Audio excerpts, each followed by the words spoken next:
So হ্যাভিলন এবার তোমাদের first semester Calcutta university English honours মানে ডিএসসি 1 পেপারের হচ্ছে কিছু লাস্ট মিনিট সাজেশনস দিয়ে দেবো। বেসিক্যালি যে কোশ্চেন্সগুলো আমি রেখেছিলাম এর আগের ভিডিওগুলোতে সেই কোশ্চেন্সগুলো আমি রেখেছি, বাট পোয়েট্রি সেকশনে কিছু কোশ্চেন্স আমি এদিক ওদিক করে দিয়েছি। তো অ্যান্ড কিছু কোশ্চেন আমি স্টার মার্ক করে দিয়েছি যেগুলো তোমরা বেশি করে পড়বে 5 এবং 15 মার্কস সেকশন 1 এবং সেকশন 2 থেকে। সেকশনে 1-এ হচ্ছে কি যে তোমাদের সিলেবাস ওয়াইজ জানো যে from Elizabethan age to modern period মানে হিস্ট্রি অফ ইংলিশ পোয়েট্রি রয়েছে, এবং সেকশন 2-তে তোমাদের রয়েছে হচ্ছে কি যে এগুলোর 5টা পোয়েট্রি। আমি তোমাদের সমস্ত প্ল্যানিং বলে দিয়েছি, কিভাবে কম করলে কটা পড়তে হবে না হবে, কিভাবে পড়বে তোমরা সমস্ত কিছু কিন্তু বলে দিয়েছি, ঠিক আছে। সো আরেকটা জিনিস, তোমাদের সবার সেক পেপার রয়েছে বেসিক্যালি। আমি এই সেক পেপারসের কথা বলার জন্য ভিডিওটা পোস্ট করেছি যে তোমাদের যে সেক 1 পেপারটা রয়েছে যেটাতে বিজনেস রাইটিং 5টা করতে হবে, মানে ইমেল রাইটিং করতে হবে, লেটার রাইটিং করতে হবে, মিটিং মিনিটস করতে হবে, সিভি রাইটিং করতে হবে, ঠিক আছে, অ্যান্ড রিপোর্ট রাইটিং করতে হবে। এই 5টা রাইটিং আমি তোমাদের ফ্রিতে করাবো, মানে করিয়ে দিয়েছি বেসিক্যালি অনেকগুলো সমস্ত। অ্যান্ড তোমাদের হচ্ছে কি যে মিটিং মিনিটস, তারপর হচ্ছে কি যে ইমেল রাইটিং, তারপর হচ্ছে কি তোমার সিভি যে কভার লেটার সেগুলোর ফরম্যাটও দিয়ে দিয়েছি। ফরম্যাট মিনস হচ্ছে কি যে ফরম্যাটটা ইউজ করে তুমি সমস্ত রাইটিং করতে পারবে, যে কোনো রাইটিং আসুক না কেন। অ্যান্ড প্রিভিয়াস ইয়ারের কোশ্চেন্স আমি দিয়ে দিয়েছি যেগুলো মোস্ট অফ মানে পরীক্ষাতে চলে আসে। তো এগুলো সমস্ত কিছু তোমরা ফ্রিতে পেয়ে যাবে, অ্যান্ড ফ্রি পিডিএফ পেয়ে যাবে এবং ফরম্যাটে পেয়ে যাবে। কীভাবে পাবে দেখবে, এই ভিডিওটার হোয়াটসঅ্যাপ গ্রুপ মানে এই ভিডিওটার কমেন্ট বক্সে একটা হোয়াটসঅ্যাপ গ্রুপের লিঙ্ক পাবে, সেটাতে জয়েন হয়ে যাবে। অ্যান্ড গ্রুপটা অ্যাকচুয়ালি প্রাইভেট করা, তোমরা জয়েন থাকবে। আমি তোমাদের হচ্ছে কি যে 5 ফেব্রুয়ারি থেকে ক্লাস নেব।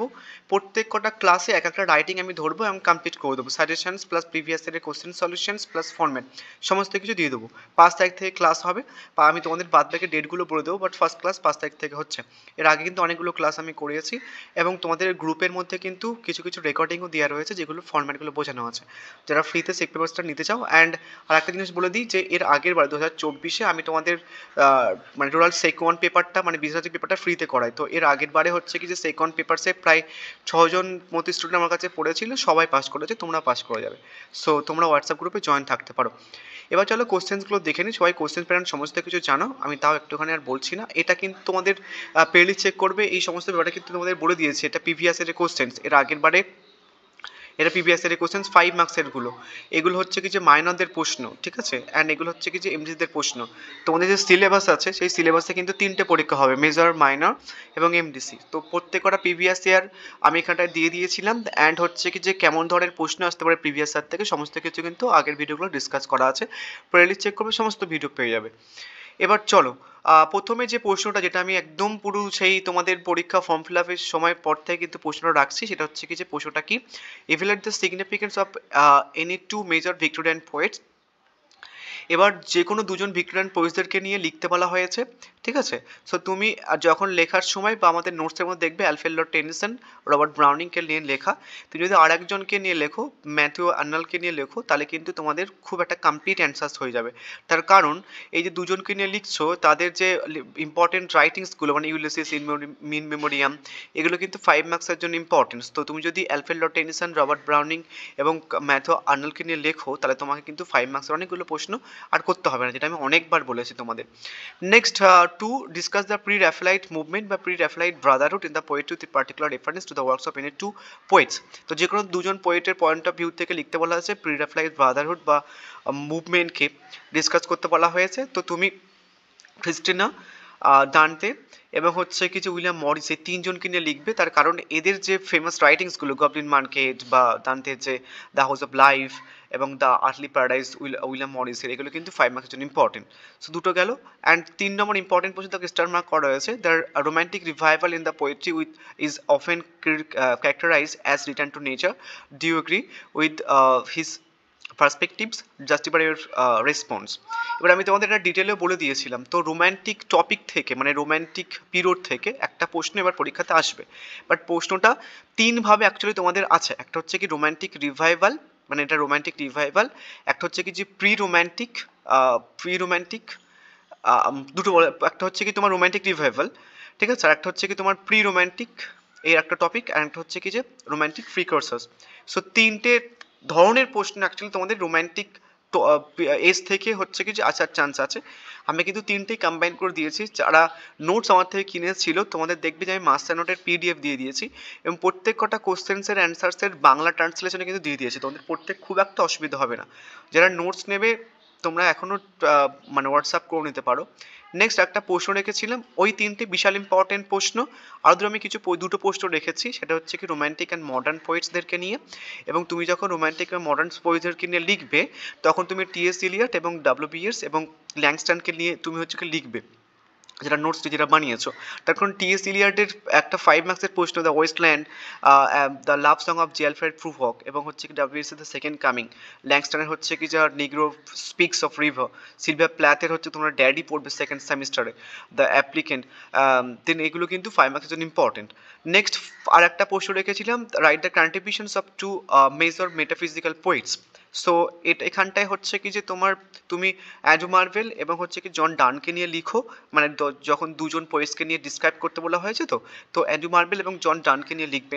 তার কারণ Andrew Marvell to his coy mistress on Mister Milton's Paradise Lost এবং জন ডানের দ্য সানরাইজিং, এগুলো কিন্তু 5 মার্কসের জন্য ইম্পর্টেন্স। তো তুমি যদি 15 মার্কসের জন্য বুদ্ধি করে নিতে পারো, তাহলে তোমার কিন্তু 5 মার্কসের জন্য সেপারেটলি আর করতে হবে না, আমি তোমাদের দেখেও দিয়েছি এর আগে। এবং কিছু এক্সট্রা প্রশ্ন আছে, যেহেতু অনেক টাইম আছে, তোমরা কিছু এক্সট্রা প্রশ্ন করে রাখতে পারো। সেটা হচ্ছে কি একটা, analysis the art of sonneteering during the Elizabethan era with focus on the works of Sidney Spenser. Next হচ্ছে কি যে provide the critical analysis of the evaluations and development of the Elizabethan sonnet. Next হচ্ছে কি যে provide an overview of the poetry of Dryden and Pope, and হচ্ছে কি যে অয়ের পোয়েট্রির উপরে। সো এগুলো এক্সট্রা প্রশ্ন তোমরা চাইলে করে রাখতে পারো, আদারওয়াইজ প্রথম 3-4টে কোশ্চেন করলে কিন্তু হয়ে যাবে। অ্যান্ড প্রথম 3-4টে কোশ্চেন্স করে নিলে তুমি যদি এই অবধি করে নিতে পারো, তাহলে কিন্তু তোমার এই পোর্শনস থেকে তোমাদের সেকশন 1-এর সাজেশন সেটা, ঠিক আছে? সো এখান থেকে একটা 15 মার্কসের প্রশ্ন করতে হবে, একটা 5 মার্কসের প্রশ্ন করতে হবে। তো তুমি যদি এই অবধি করে নিতে পারো, তোমাকে আর সেপারেটলি 5 মার্কসের না করলেও চলবে, ঠিক আছে? 5 মার্কসের না করলেও চলবে ফার্স্টটা প্রশ্ন করে নিলে। নেক্সট হচ্ছে কি, এবার দেখো, তাও আমি তোমাদের 5 মার্কসের দিয়েছি। সব থেকে মোস্ট ইম্পর্টেন্ট প্রশ্ন সেটা হচ্ছে কি লেজেন্ডারি কান্ট্রি চার্চিয়ার্ড এবং রবার্ট ব্রাউনিং। এটা কিন্তু তোমাদের হচ্ছে কি যে ভিক্টোরিয়ান পোয়েটসের মধ্যে পড়ছে। রবার্ট ব্রাউনিংয়ের যে প্রথমে যে প্রশ্নটা আমি রেখেছি 15 মার্কসের জন্য, ওটাতে কিন্তু এটা কভার হয়ে যাচ্ছে, তোমাকে আর সেপারেটলি করতে হচ্ছে না, ঠিক আছে? অ্যালফ্রেড লর্ড টেনিসন কভার হয়ে যাচ্ছে তোমার যদি 15 মার্কসের প্রশ্নগুলো করে নাও। ডোভার ব্রিজ কভার হয়ে যাচ্ছে, উইলিয়াম ব্লেক কভার হয়ে যাচ্ছে, দেন হচ্ছে কি যে উইলিয়াম ওয়ার্ডসওয়ার্থও কভার হয়ে যাচ্ছে। বাট 5 মার্কসের জন্য এটা কিন্তু ইম্পর্টেন্ট, এটা ইম্পর্টেন্ট, সব থেকে ইম্পর্টেন্ট। দেন এটাও কিন্তু এটা ইম্পর্টেন্ট এবং হচ্ছে এটা ইম্পর্টেন্ট। এই বাদ বাকি এই প্রশ্নগুলো মানে হচ্ছে কিছু এটা এটা এটা এটা এটা এটা এটা এটা এটা এটা এটা এই এতগুলো প্রশ্ন কিন্তু তুমি যদি 15 মার্কসের প্রশ্নগুলো প্রথম 5টা প্রশ্ন করে নাও, তাহলে কিন্তু তোমার আর 5 মার্কসের জন্য এতগুলো প্রশ্ন আর করতে হচ্ছে না। তো বুঝে শুনে দেখো যে তোমরা কি করবে না করবে। আমি তোমাদের এখানে তাও 5 মার্কসের প্রশ্নগুলো স্টার মার্ক করে দিয়েছি। এটা ইম্পর্টেন্ট সব থেকে বেশি, এটা এটা এবং হচ্ছে কি এটা আর এটা, অ্যান্ড লাস্ট হচ্ছে কি এটা, ঠিক আছে? চাইলে জন মিল্টনের হচ্ছে কি যে তোমার প্যারাডাইস লস্টও করতে পারো। তাহলে কিছু এক্সট্রা প্রশ্ন রেখেছিলাম, তাহলে করতে আদ্র বাদ দাও। নেক্সট হচ্ছে কি তোমার আমি কি বলেছিলাম, একটা প্ল্যানিং বলেছিলাম। তোমাদের টোটাল 5টা পোয়েট্রি থাকবে, 5টা পোয়েট্রি থেকে 15 মার্কসের হচ্ছে কি টোটাল 5টা প্রশ্ন আসবে এবং 5 মার্কসেরও 5টা প্রশ্ন আসবে। লিখতে হয় 50 মার্কসের 3টে এবং 5 মার্কসের হচ্ছে কি 2টো। কি প্ল্যানিং বলেছিলাম, যে 5টা পোয়েট্রির মধ্যে থেকে 5টাই ক্রিটিক্যাল অ্যাপ্রিসিয়েশন তুমি হচ্ছে কিছু মুখস্থ করে নিলে, ঠিক আছে? সো 5টা পোয়েট্রি মুখস্থ করে নেওয়ার পরে তুমি হচ্ছে কি যে প্রথমেই তোমার কোশ্চেন যখন হাতে আসবে, তখন তুমি দেখবে যে 5 মার্কসের হচ্ছে কি যে কোন কোন পোয়েট্রি থেকে লাইন তুলে প্রশ্ন দিয়েছে। তো তুমি যে পোয়েট্রি থেকে লাইন তুলে প্রশ্ন দিয়েছে সেই পোয়েট্রি আর হচ্ছে কি যে তুমি আর অ্যাটেন্ড করবে না, অন্য যেগুলো লাইন তুলে প্রশ্ন দেয়নি সেই পোয়েট্রিতে অ্যাটেন্ড করবে। সো আমি তুমি ধরে নিলাম যে সনেট 73 এবং প্রো থেকে হচ্ছে কি যে লাইন তুলে প্রশ্ন দিয়েছে, তুমি হচ্ছে কি যে এই দুটো পোয়েট্রি থেকে 5 মার্কসের অ্যাটেন্ড করবে না, ঠিক আছে? বাকি দুটো পোয়েট্রি থেকে তুমি 5 মার্কস দুটো প্রশ্ন অ্যাটেন্ড করবে। এবার যে লাইন এবার কি ক্রিটিক্যাল অ্যাপ্রিসিয়েশন তুমি লিখে দেবে এবং দুটো 5 মার্কসের তাহলে কভার হয়ে যাবে, ঠিক আছে? সো 5টা মুখস্থ করতে বলেছি। তো যে দুটো পোয়েট্রি থেকে তুমি 5 মার্কস অ্যাটেন্ড করছো, সেই পোয়েট্রি আর 5 মার্কস অ্যাটেন্ড করবে না। সেই বাকি যে 3টে পোয়েট্রি তোমার ক্রিটিক্যাল অ্যাপ্রিসিয়েশন মুখস্থ করা রয়েছে, সেটা 15 মার্কসের জন্য ওখানটা লিখে দেবে। তাহলে তোমার 5টা যদি ক্রিটিক্যাল অ্যাপ্রিসিয়েশন মুখস্থ করো না 5টা পোয়েট্রি থেকে, তাহলে কিন্তু তোমার 5 মার্কস এবং 15 মার্কস কভার হয়ে যাচ্ছে, অর্থাৎ ইজি প্রসেসে, ঠিক আছে? এবার যারা আমাকে টেক্সট করছে, দাদা 5 মার্কসের মানে কোশ্চেন্সগুলো দাওনি কেন হচ্ছে কি যে পোয়েট্রি থেকে, দেখো যারা নোটস নিয়ে তোমরা দেখবে যে ধরো সনেট 73 থেকে আমি যে অ্যান্সার্সগুলো দিয়েছি, মাস্টার নোট বলো বা ইন্ডিভিজুয়াল যে কোশ্চেন অ্যান্সার্সগুলো দিয়েছি, সেখানে আমি তোমাদের যে অ্যান্সার্সগুলো দিয়েছি সেখানটায় দেখবে যে ইম্পর্টেন্ট লাইনগুলো, যেগুলো কিন্তু আমি তোমাদের নোটসের মধ্যে হাইলাইট করা আছে, মানে বোল্ড করা আছে। যদি কোনো লাইন তুলে প্রশ্ন দেয় যে কোনো পোয়েট্রি থেকে, তোমরা কিন্তু ওই যে ধরো আমি তোমাদের একটা অ্যান্সার দিলাম, সো আমি ধরো এখানটা একটা লাইন তুলে দিয়েছি অ্যান্সারটা ডিসক্রাইব করার সময়, এখানটা লাইন তুলে দিয়েছি। তো ধরো এই লাইন তুলে আসলো, তুমি এখান থেকে বাদ বাকিটা লিখে দেবে, তোমার কিন্তু 5 মার্কসের কভার হয়ে যাবে। তোমাদের কিন্তু আমি 5 মার্কসের গুণগুলো দিয়েছি, একটুখানি বুদ্ধি করে দিয়েছি, তো তোমরাও একটুখানি বুদ্ধি করে বুঝে নাও। সো আমি দেখো কিছু প্রশ্ন এখানটা একটুখানি এলাবোরেট করে লিখেছি, আমি তোমাদের কিন্তু সাজেশনসের মধ্যে একটুখানি চেঞ্জ করেছি এখানটায়, যার জন্য ভিডিওটা পোস্ট করা। প্রথমে দেখো কি প্রশ্ন রেখেছি, how does Shakespeare used the tone and the metaphor of the atom in Sonnet 73 to reflect on the speaker's aging process. Okay, next और হিসেবে দিয়েছি দেখো Shakespeare's Sonnet 73 as a love poem, ঠিক আছে। নেক্সট দিয়েছি যে discuss the Sonnet 73 as a Shakespearean sonnet, ঠিক আছে। নেক্সট দিয়েছি কি in what ways does Sonnet 73 convey the relationship between aging and love, how does the speaker's aging affect understanding of love, otherwise দিয়েছি যে central idea of the William Shakespeare Sonnet 73 and title। So একটাই প্রশ্ন দিয়েছি এবং একটা প্রশ্ন কতভাবে ঘুরে আসতে পারে সেটা কিন্তু তোমাদের আমি দেখিয়ে দিয়েছি। এগুলো কিন্তু অড প্রশ্ন, মানে এই তোমাদের এই প্রশ্ন দিতে পারে, আদারওয়াইজ বলতে পারে যে এই প্রশ্নটা, তো যে অ্যান্সারটা মাস্টার নোটের মধ্যে রয়েছে তুমি একটু লিখে দিলে কিন্তু হয়ে যাবে। আদারওয়াইজ তোমরা দেখবে অ্যাকচুয়াল নোটসের মধ্যে প্রত্যেকটা ইন্ডিভিজুয়াল অ্যান্সার্স রয়েছে। নেক্সট দেখো সানরাইজিং হচ্ছে কি প্রথমে ক্রিটিক্যাল অ্যাপ্রিসিয়েশন করে নেবে, অ্যান্ড করে নেওয়ার পরে তারপরে দেখো আর একটা প্রশ্ন আসতে পারে এখান থেকে যে discuss the sun rising by John Donne as a metaphysical poem. Next হচ্ছে কি দিয়েছি যে coming on the theme of the love in the sun rising, title দিয়েছি সিম্বলিজম এবং সেন্ট্রাল আইডিয়া। সো একটাই প্রশ্ন দিয়েছি এবং প্রশ্নটা কতভাবে ঘুরে আসতে হবে সেটা কিন্তু মেনশন করা আছে, এবং সব থেকে বেশি ইম্পর্টেন্ট কিন্তু ক্রিটিক্যাল অ্যাপ্রিসিয়েশন সানরাইজিং থেকে।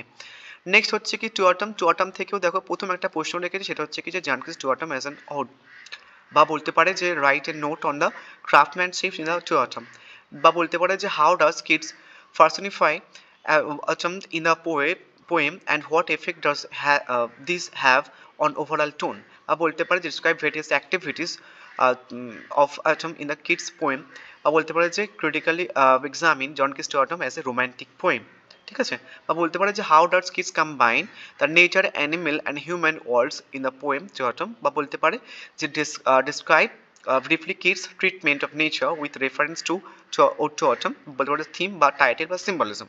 সো একটা প্রশ্ন কিন্তু এতভাবে ঘুরে আসতে পারে, তোমরা নোটসের মধ্যে মাস্টার নোটটা এটা মুখস্থ করে নিতে পারো, আদারওয়াইজ ইন্ডিভিজুয়াল কোশ্চেন আনসারও সেটা মুখস্থ করে নিতে পারো। নেক্সট হচ্ছে কি সানরাইজিংও কিন্তু এবারে ক্রিটিক্যাল অ্যাপ্রিসিয়েশন মোস্ট ইম্পর্টেন্ট, তো ক্রিটিক্যাল অ্যাপ্রিসিয়েশনটা প্রথমে রেখেছি। নেক্সট কি দিয়েছি যে ইমেজারি এবং সিম্বলিজমটা কম্বাইন করে দিয়েছি, এবং তারপরে কি দিয়েছি second time as a modern poem, বা বলতে পারি যে থিম লেখো, বা বলতে পারি টাইটেল লেখো বা সেটেল আইডিয়া লেখো, ঠিক আছে। নেক্সট বলতে পারি যে discuss the important of the use of ancient and Bible images in the second coming. Next last পড়েছি সেটা হচ্ছে ক্রো থেকে দেখো ক্রোতেও কিন্তু ফার্স্ট কোশ্চেন আমি ক্রিটিক্যাল অ্যাপ্রিসিয়েশনস লিখেছি, এটা কিন্তু বিশাল ইম্পর্টেন্ট। দেন তারপরে কি রেখেছি যে crow as a modern poem এটা রেখেছি। নেক্সট হচ্ছে কিছু বলতে পারে যে write an essay on the trade use of bird imagery in the poem the crow's fall, and তোমাদের এটা পুরোটা পোয়েট্রির নাম হচ্ছে কি যে ক্রোজ ফল, ঠিক আছে। বা বলতে পারে থিম লেখো বা টাইটেল লেখো, বা বলতে পারে সেন্ট্রাল আইডিয়া লেখো, বা বলতে পারে যে coming on the trade use poetic genius reference to the poem in your syllabus, বলতে পারে যে হোয়াট লিটারারি ডিভাইসেসগুলো ইউজ করা হয়েছে, বা বলতে পারে যে role of mythology in the crow, how does it use reimagine the traditional myth through the character of crow, বা বলতে পারে যে examine the relationship between the creation and distractions in crow, how does the crow embody both forces throughout the poem। So একটাই প্রশ্ন দিয়েছি এবং তোমরা just দেখে নিও যে একটা প্রশ্ন কতভাবে ঘুরে আসতে পারে। আশা করছি বোঝাতে পেরেছি যে তোমরা এই পোয়েট্রি সেকশন থেকে 5 মার্কস এবং 15 মার্কসের সঙ্গে কিভাবে ডিল করবে, ঠিক আছে। যারা একটুখানি বুঝবে তোমরা হচ্ছে কি যে মাস্টার নোটটা দেওয়া রয়েছে প্রত্যেক কটা মাস্টার নোটের মধ্যে যে লাইনগুলো ইম্পর্টেন্ট একটা পোয়েট্রি থেকে আমি কিন্তু নোটসের মধ্যে হাইলাইট করে দিয়েছি। একটা নোটস ধরো এত বড় একটা নোটস রয়েছে, তো নোটসের মধ্যে আমি যে লাইনগুলো ইম্পর্টেন্ট তো আমি এখানটা হাইলাইট করে দিয়েছি বোল্ড ওয়ার্ড করে, এখানটা কিছু লাইন হাইলাইট করে দিয়েছি। যদি লাইন দিলে প্রশ্ন দেয় তাহলে এই লাইনটা দিলে তো প্রশ্ন দিয়ে দিল, তুমি কিন্তু এখান থেকে পরে এইটুকু লিখে দেবে, জাস্ট প্রথমে ইন্ট্রোডাকশনটা দেবে, বোঝা গেছে। এইভাবে করবে, 5 মার্কসের সেপারেটলি করতে হবে না, কারণ একটা সিলেবাসের উপরে 4টে পরীক্ষা হচ্ছে, তো তোমাদের কিন্তু ফালতু মুখস্থ করা হয়ে যাবে অনেকগুলো 5 মার্কসের প্রশ্ন। So thank you so much. যারা নোটস নেবে একটুখানি হোয়াটসঅ্যাপ করে নিতে পারো, হোয়াটসঅ্যাপ নাম্বার 8768157911 অ্যান্ড হচ্ছে আর একটা 9088982153, ঠিক আছে। So thank you.